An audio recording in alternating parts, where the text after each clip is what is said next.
Wi-Fi. But you can't just say that it's just Wi-Fi, right? Like, I mean, clearly there is some level of skill and adaptation. There's a level of mind games and adaptation that go into playing the game in general as we go to Pokemon Stadium for Game 1.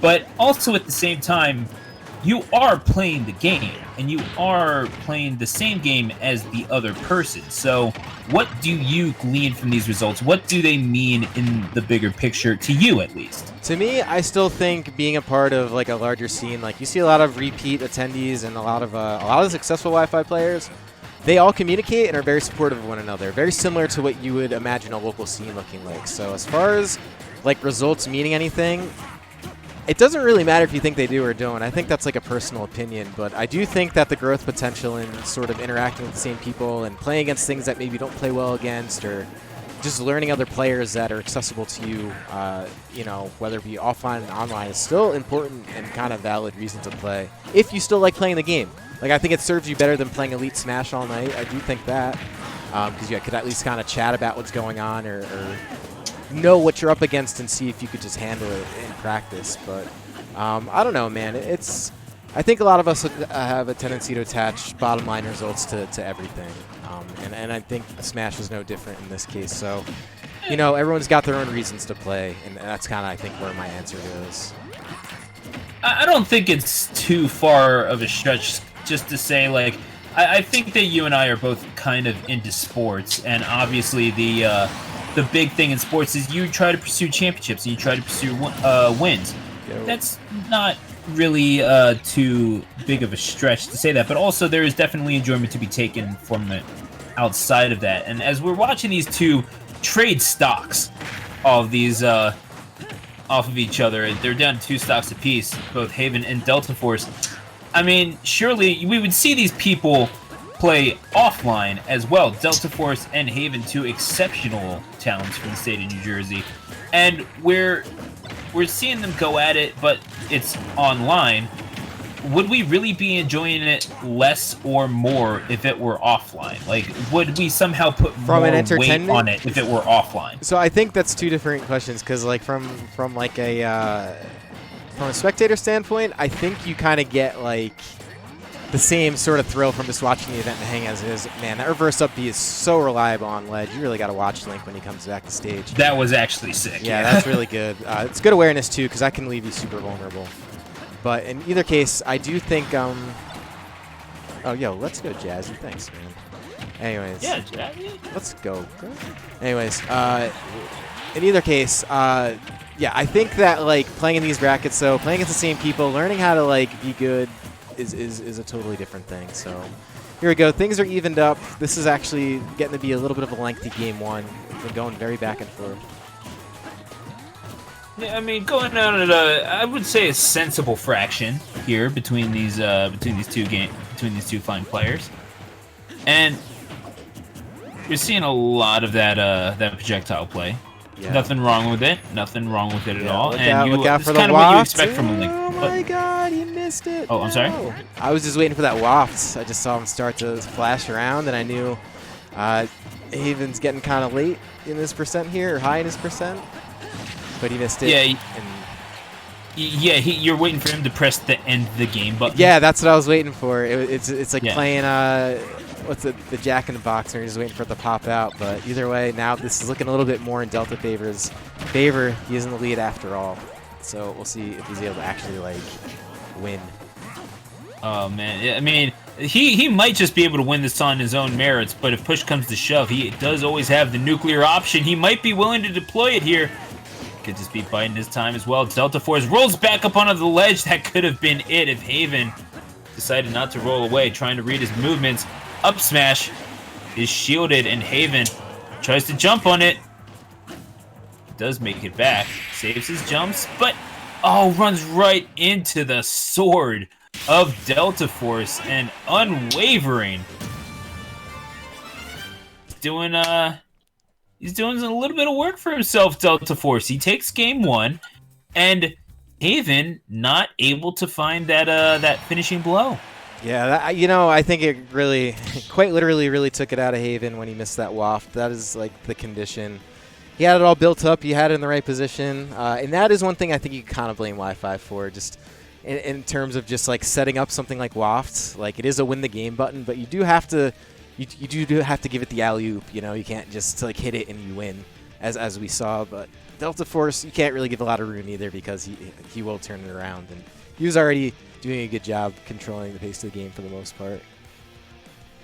Yeah, it did seem like it was Haven looking for the opportunity to kind of get that last word in, as opposed to being able to create it for himself, which is kind of what Wario relies upon more than anything else. And that's kind of what we saw from, I mean, even from the early days of the game, when Tweak was just cleaning people up with Wario in the at the game's very first months of life. It was mostly, you can be creative with Wario, you can kind of figure out your ins and outs. It can be flowcharty, but what about this game isn't? You have your combos, but you can kind of weave in and out and dictate the pace of play how you want, as long as you're throwing out those sort of safe aerials and approaching with the options that you need to. You have room to progress and advance the character, and as Haven is showing here, you have the offensive capabilities with which to do it, but DELTAFORCE, it's on him to shut that down with that big old sword of his. Yeah, the Link, he could swing that thing. He's got one of the strongest smash attacks in the game. I don't know if you knew that. He's like right up there with like Ganon and Bowser and all those guys. Yeah, strongest up smash, right? And F smash. His up smash is a whole different animal. That is a really good move. It's a really good move, and it catches you in a lot of positions. But yeah, F smash is insanely powerful.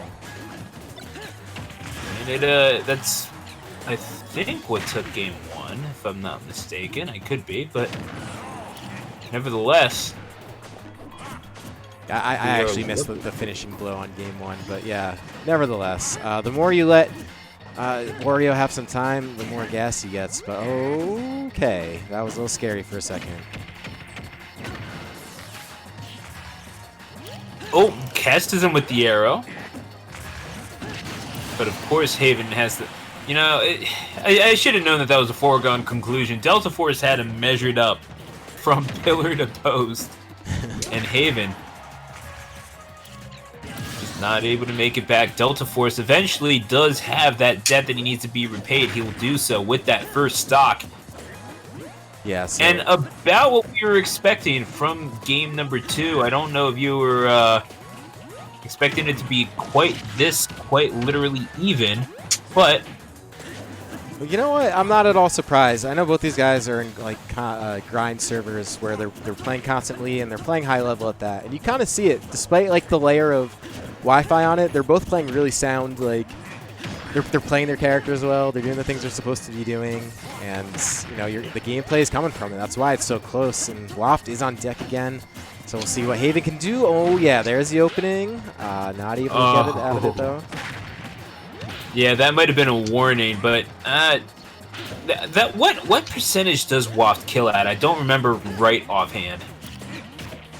Like, I know it's early. It's early. It's just it also depends a little bit on I guess where you are too, as far as blast zone goes. But I don't know. This is a point where I think it probably will kill if Haven could get the opportunity, but I don't know if he's going to. DELTAFORCE is really just keeping him out, and he's got all the tools to do it too.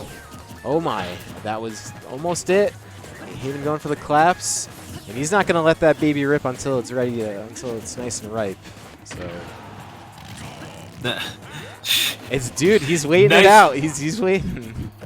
Nice and ripe. You see, it's just by the moment. Master Hand Gaming, folks. We are nice and ripe. And neutral air.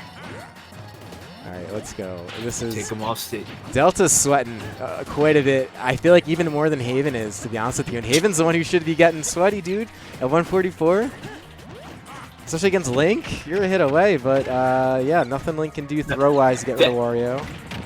That is a whole mind game. But you know, luckily it's going to. He did it with his own punch. Unfortunately for Haven, he's going to be strung up by a device of his own making.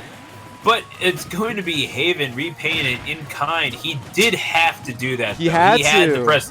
He was ready, man. He was ready to go. So got that out right after getting taken out by his own bike. Actually, really well played by Delta before all that happened. And here we are, right back to square one, right? Who's going to win? Very even. See, I don't even think that. I would have to give the advantage to DELTAFORCE really just off of the jump, because Haven was taken out by the bike on the ledge. He was forced to use the waft. His hand was forced, Chris, and you cannot convince me otherwise. So, of course, it's going to give the early advantage to DELTAFORCE, because it's like, yeah, I know you had to use that waft just to make sure that the game was even going into game 3. Yeah, no, you're right. Going into the final dock.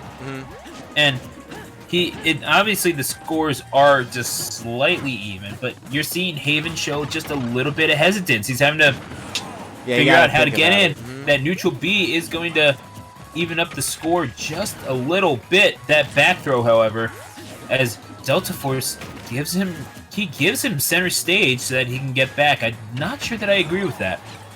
Yeah, we'll see. He is going to have to work, though, but with each moment, that waft just gets a little bit stronger, and Haven's doing a good job surviving, but really kind of at the last little bit of his life, presumably. Meanwhile, DELTAFORCE really not doing that much better. And now, yeah, look out for that bike. You don't want it taking you out again.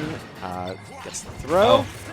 I think waft is online, though, isn't it? I'm trying to see. Not yet. He's the guy definitely has at least half waft, which will still kill right now for sure. So he does have a setup ready. He survived long enough, but oh my god, that up throw does it. Throw. Yeah, man. I wasn't sure if it would do it, but it did it. Sometimes it's inconsistent. He may have caught Haven's DI a little bit. I'm going to have to look at that again, but really well played by DELTAFORCE. That is going to be a 2-0 that didn't really look like a 2-0. It looked 2-0 on the surface, but the set is definitely a lot bigger than that.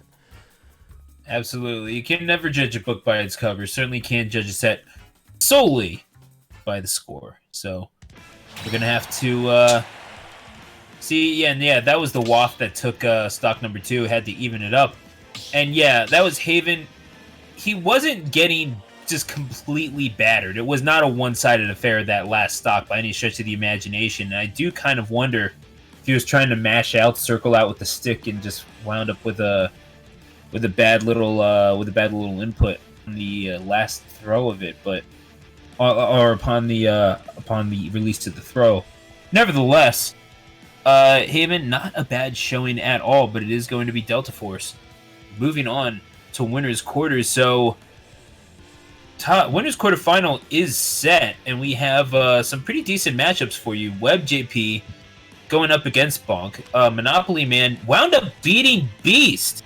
The Ryu main taking down the reigning DNA champion and Pokemon trainer extraordinaire, and doing it by a score of 2-0. So he will be going on to face one of either DNA, Straw Hat, or Petrikov. Straw Hat and Petrikov are still playing in winners round 3. Winner of that facing DNA. Yeah. So yeah, we are seeing these upsets, and interestingly enough, is it a Millie? I'm not really sure I think it's. I'm actually not entirely sure. Mile, I think. Mile. Yeah. Either way, I know for a fact that he has beaten Juice. He did it at Wave Bounce, the last Wave Bounce before the world ended. So he beat Juice there, took him out of bracket, in fact. So perhaps a little bit of retribution for Juice is at hand, or the continued dominance of Mile, as he is playing for a spot in winners quarters against DELTAFORCE. And of course, on the other side of that is Blue Striker, who's been on an absolute roll. He wound up beating 2-0 to earn his spot in winners quarters. Excuse me. They'll face the winner of Rain and Action John, which I believe is coming up next on stream. So we got right now, and then this will be the last set before we hit the winners quarters. And this is good, man. I actually haven't seen Action John in this stream in quite some time. Old friends, Action John. Used to run a lot of Rutgers esports stuff. Just overall good guy, man. That's right. He was running Fireside, wasn't he? He sure was. Yeah, a couple years back, dealing with the hell that is Rutgers esports. I give those guys a lot of credit, man. Higher education does not set up all of their academic stuff for success. They just expect it. but that's a whole different conversation. I have heard stories. Yeah, I honestly.